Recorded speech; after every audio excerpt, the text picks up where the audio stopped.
What's up, everybody? It's your boy OG from OGRC Drag Racing, bringing you another video. What I'm here to talk about is the problem with the ESCs taking off from that start line, getting stuck in the prep, blowing ESCs out. I think right now everybody is getting fed up and tired of that situation. So people want to know what is going to be done about it and what can they do. How can they tune their cars? What can be done about this prep? Some people was talking about possibly just doing dry tire racing, but you got your people that's also like to do the no prep racing that they do where they just prep their tires, but that prep is building up on the tracks. And once you prep builds up on the track, it causes the car tires to become glued. When that car take off, what happens? It don't move, it just stays stuck, and the ESC takes in all that power and it burns it out. You are paying a lot of money for your ESC and you got to carry a couple of ESCs to a drag race just to burn them out. I think there's a better way, and something definitely need to be done about this issue. There is a company out there and it's called Ghost RC. They coming out with a ESC that's gonna step up to that challenge, and I'm hearing that this ESC is able to power its way through the prep. That is a plus already, and that's definitely a headliner. Any ESC right now on the market that would be able to do that, I think would be a great ESC. We have some headliners, we have some fast ESCs out there, but one of the major problems for the mainstream ESCs that's out there now, when they hit that prep, they burn out. But anyway, let me tell you the name of the ESC that Ghost RC came out with. That would be the Cobra 8 Ace. The Cobra 8 Ace is the newest ESC that company came out with. It is a Castle-based ESC. I know Castle is known for their quality in ESCs and powerful ESCs as well.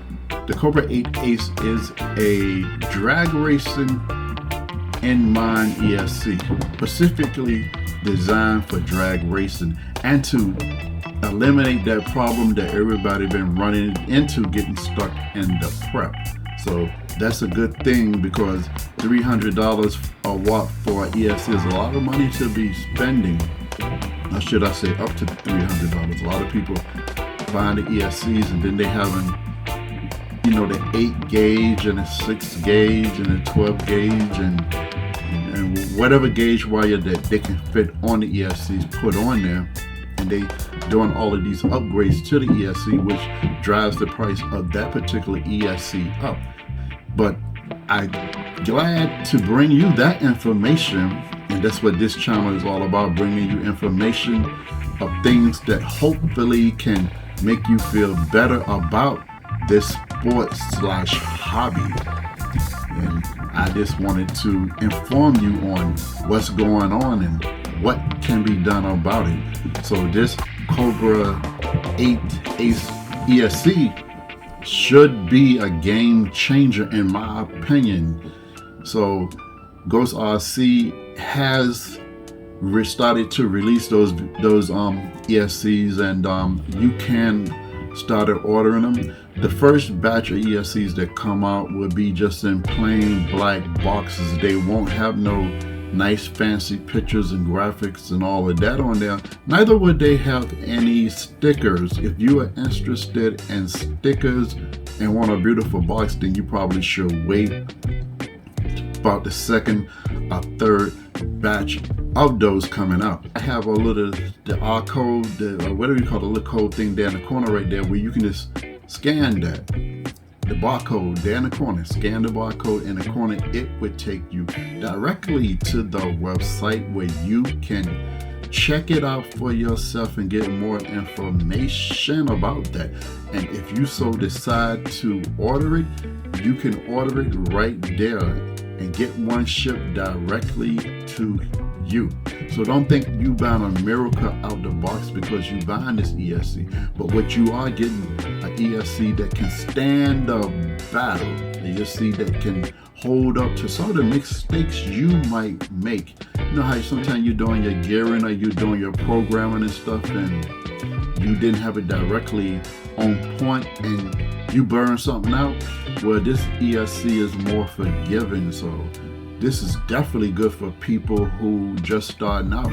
Well, I'm gonna be playing a few clips, should I say audio, from a young man named Aaron that's with Ghost RC, and he's gonna be talking about that product and what to expect and what not to expect.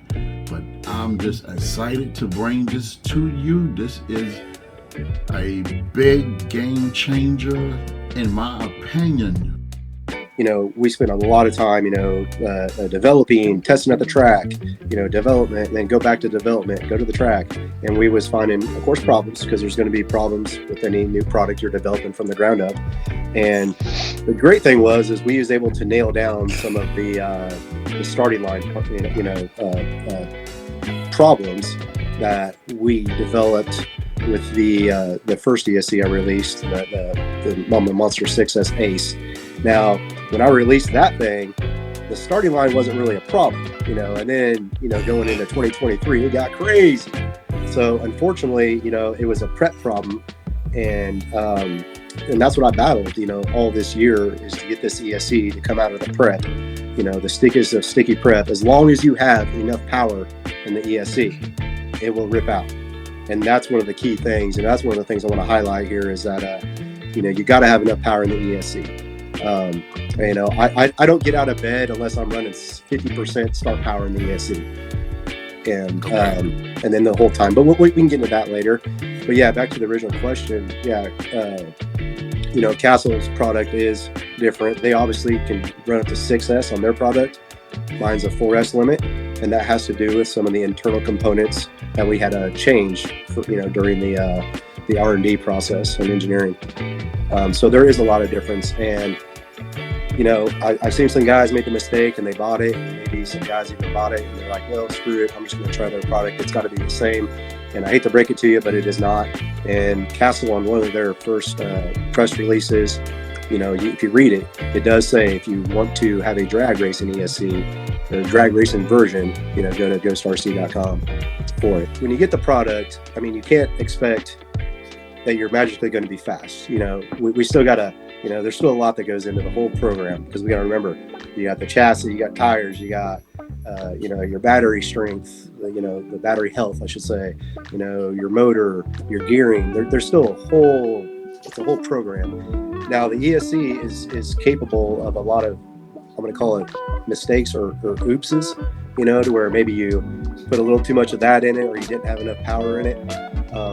It's brute enough that you're not going to blow it up, like it's not fragile. So that's where I feel that it's going to help that learning curve, because you're not going to just blow it up because you had maybe a little bit too much timing in it. Now, if you put 120 degrees in it, like, you're kind of asking for trouble. We got to be realistic here, and you guys really got to use the data logs and look at your battery volts. Once you get this ESC in your hands, and then you get out of that glue, obviously the rest is just timing, how much you're putting in, and obviously the settings in your radio, or the settings in the program throttle, if you're using that. Now, so let's start with the beginning, is your start power percentage. As I mentioned before, like 50% is kind of my go-to. So 50% start power. Now, that's like at my surface where I test and prep. That's, that I test in the same lane. The prep's like, it could be an 1/8 inch thick. It's crazy. It might not be real tacky because it's got a lot of dirt mixed in with it, but eventually it'll get pretty tacky. But I would say a key thing to remember is when you're going out testing, if you're at a race during testing, always put a little bit more power into the start power than what you think you might need. And like I said, I start at 50 and I haven't had an issue. 50% is pretty aggressive, but the amount of hold time, and that's a feature that's adjustable in the software as well.